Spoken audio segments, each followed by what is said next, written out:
Assalamu alaikum warahmatullahi wabarakatuh. Dear students of class 9th, topic जो ज़ेर बहस आजकल है वो है परी महल, शहज़ोर कश्मीरी की मारूफ नज़म।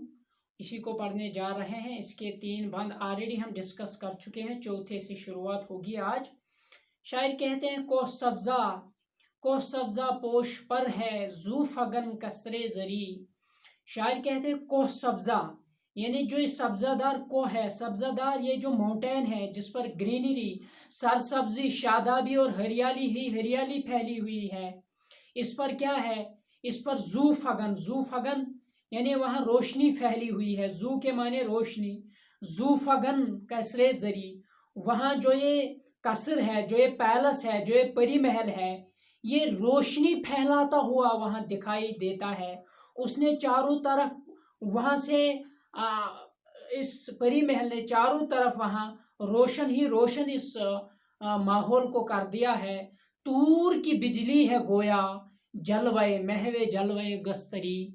शायर कहते हैं जैसे तूर पर बिजली गिर रही है, जहाँ मूसा अलैहिस्सलाम अल्लाह के दीदार के लिए गए लेकिन दीदार न कर सके, ये मेंशन कुरान में भी है। शायर कहते हैं यहाँ तूर कोहे तूर यानी जो वादी सीना में है, जो इजिप्ट में को है, बिजली यानी उस पर जैसे यहाँ बिजली गिर रही है, इतना खूबसूरत मंजर ये पेश कर रहा है। महवे जलवा मीन्स अपने आप की नुमाइश करने में, अपने आप की आराइश करने में, सजाने में ये महव मगन है। सब्जा सब्ज झाड़ी में है बैठी कोई रंगी तीतरी। शायर यहाँ कहते हैं जैसे लग रहा है सब्ज बुशेस में, झाड़ियों में या जंगल में, पेड़ पौधों में यहाँ एक खूबसूरत तीतरी बैठी हुई है। तीतर एक जानवर का नाम है। तो गो ये शायर तारीफ परी महल की बयान कर रहे हैं। या जमरुदजार में है रक्स फरमा एक परी।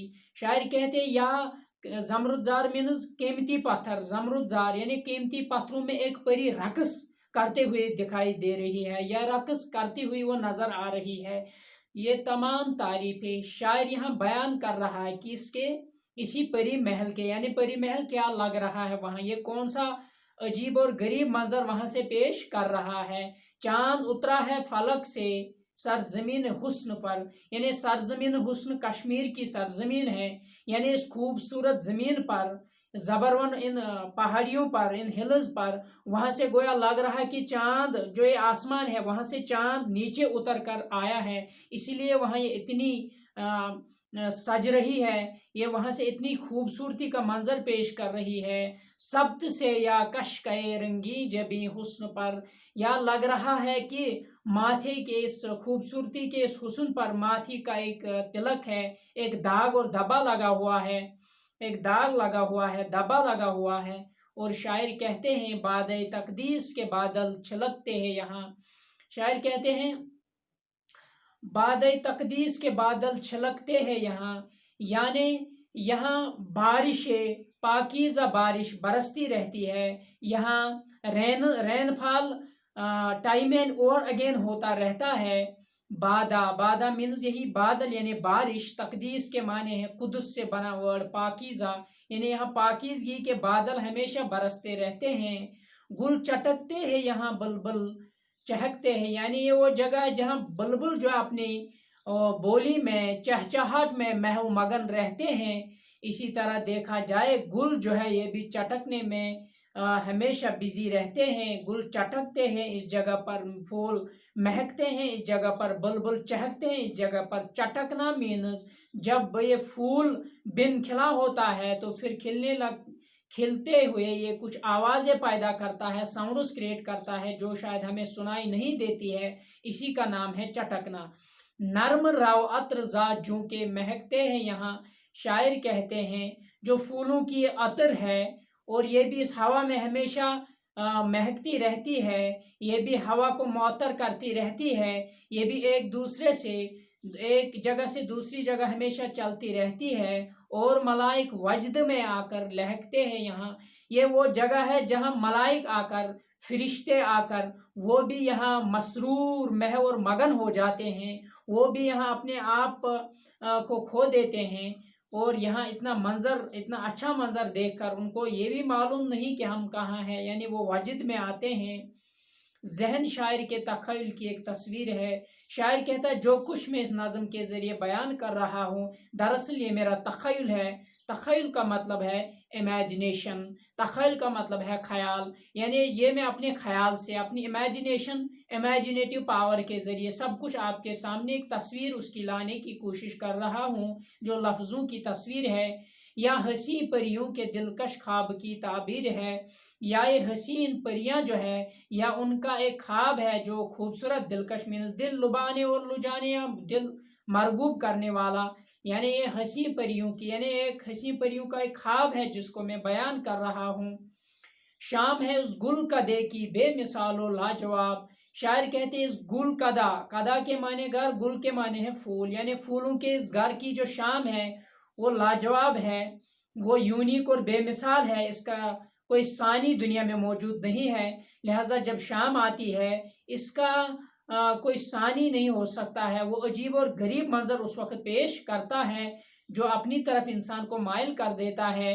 سنبلستان جنا کا ایک نکھرا سا گلاب، یا لگ رہا ہے ہمیں یہ سنبلستان جنا کا، یعنی دراصل یہ جنت کے ایک پھول، جنت کا ایک کھلا ہوا پھول ہے، نکھرا ہوا گلاب ہے، یا نمو کے جوش سے سحرے رنگ سحر کی آب و تاب، سحر مینز صبح، آب و تاب مینز چمک دمک، نمو کے جوش، نمو مینز نمی رطوبت، یعنی جب صبح سویرے جو یہ گھاس پھوس ہے، پیڑ پودے ہیں، بشز ہے، اور رات میں گرمی کم ہونے کی وجہ سے ان پر کیا وہ ڈیو کے قطرے پڑتے ہیں، اوس کے قطرے پڑتے ہیں، تو پھر یہ صبح سویرے آب و تاب کے ساتھ نظر آتے ہیں، ان کی چمک دمک اور زیادہ بڑھ جاتی ہے، اس لیے شاعر کہتے ہیں، شاعر کہہ دیا کسی دوشیزہ جنت کا ہے جوش شباب، شاعر کہتا ہے یہ کسی جنت کے حور کا، جنت کی ایک جوان لڑکی کا یہ کیا ہے، یہ اس کا شباب ہے، اس کا جوش شباب یعنی جوانی کا جوش ہے،